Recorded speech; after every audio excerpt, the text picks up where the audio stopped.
In our consumer news this morning, the government's job report is delayed till Wednesday, but new data paints a rough picture. January layoffs hitting their highest level since 2009, driven by tens of thousands of cuts at UPS and Amazon. Meanwhile, payroll firm ADP says private employers added just 22,000 jobs last month. Job openings are also down to start the year. The Washington Post publisher and CEO is stepping down. Will Lewis announced his exit days after the paper laid off about a third of its staff. In a note to staff, Lewis said after 2 years of transformation, now is the right time to step aside. And Starbucks Rewards members can get a free coffee today.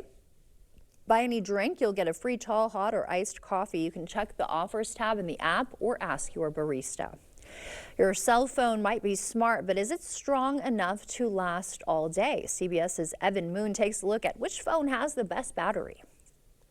It's the modern day panic signal, that tiny red bar telling you your phone is running on fumes. I won't be surprised if I keep this phone another year or two or a couple months if it just starts dying out of nowhere. As Americans scroll, search, stream, talk, and text, most may find their battery barely lasts a day on a single charge. Throughout the day, it'll get flat pretty quickly. The battery would just completely die.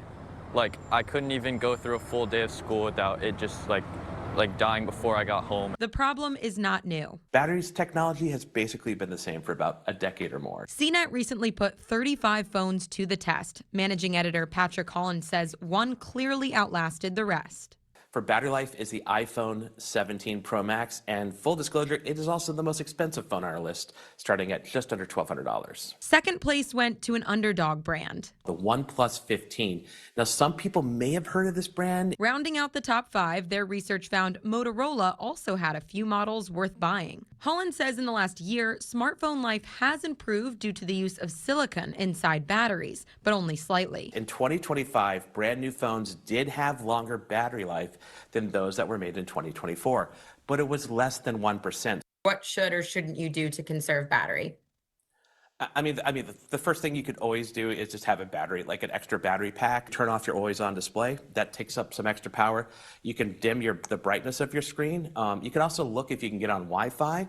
Holland says companies including Apple, Google, and Samsung promise up to 7 years of phone software support. So if you start to see bad battery life before then, take it to the store. You can just replace a battery instead of the whole phone. Evan Moon, CBS News, New York.